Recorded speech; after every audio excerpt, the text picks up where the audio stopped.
Like کریں، اس کے بعد سبسکرائب کریں اور بیل آئیکن کو دبائیں تاکہ ہمارے ویڈیوز آپ تک سب سے پہلے پہنچے۔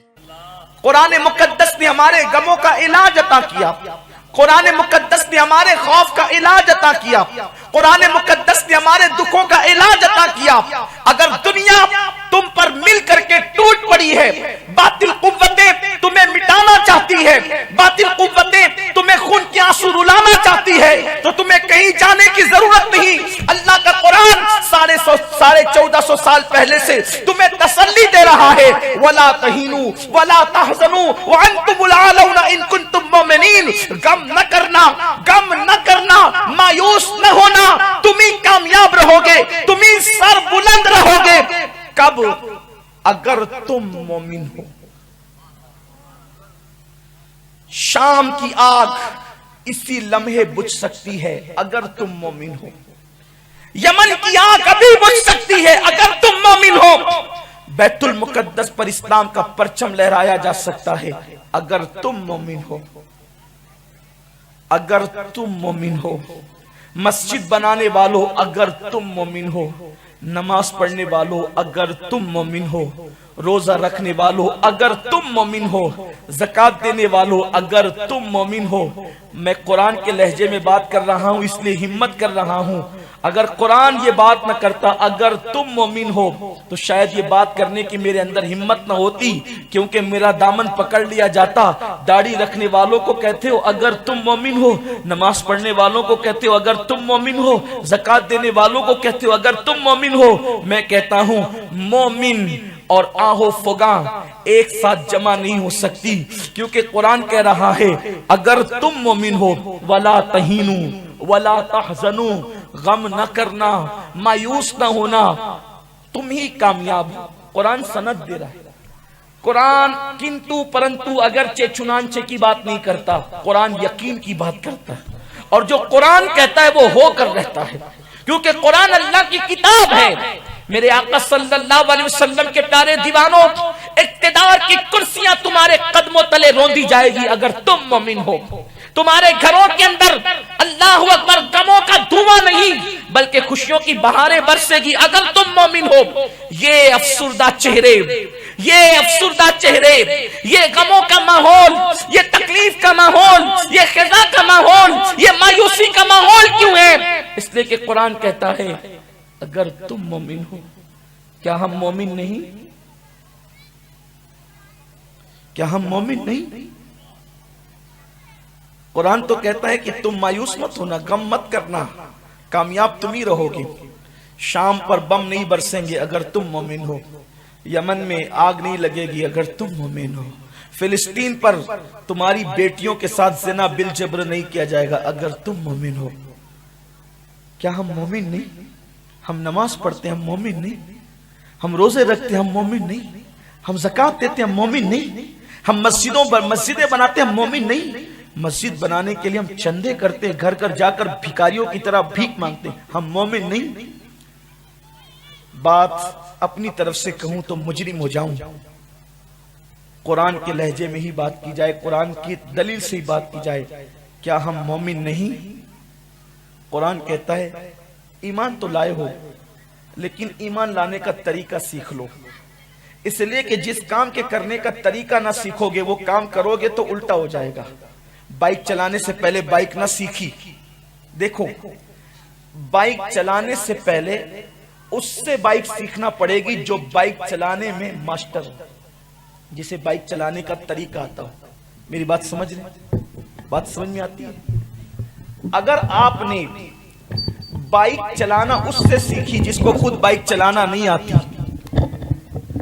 آپ نے اس سے بائک چلانا سیکھی جس کو خود بائک چلانا نہیں آتی، تو آپ منزل پر جانے کی بجائے ہاسپٹل میں داخل ہو جائیں گے۔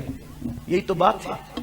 کمپیوٹر اس سے سیکھا آپ نے جس کو خود چلانا نہیں آتا، تو آپ کا کمپیوٹر لاک ہو جائے گا، اتنی بڑی مشین آپ جو خرید کر لائیں ہزاروں روپے کی وہ ناکام ہو جائے گی اور آپ کا کام بھی نہیں ہو سکے گا، آپ ناکام ہو جاؤ گے۔ پتا چلا کمپیوٹر چلانے سے پہلے جو اس میں چلانے کی سند حاصل کر چکا ہو، توجہ میری طرف، بہت خاص بات کہنے لگا ہوں،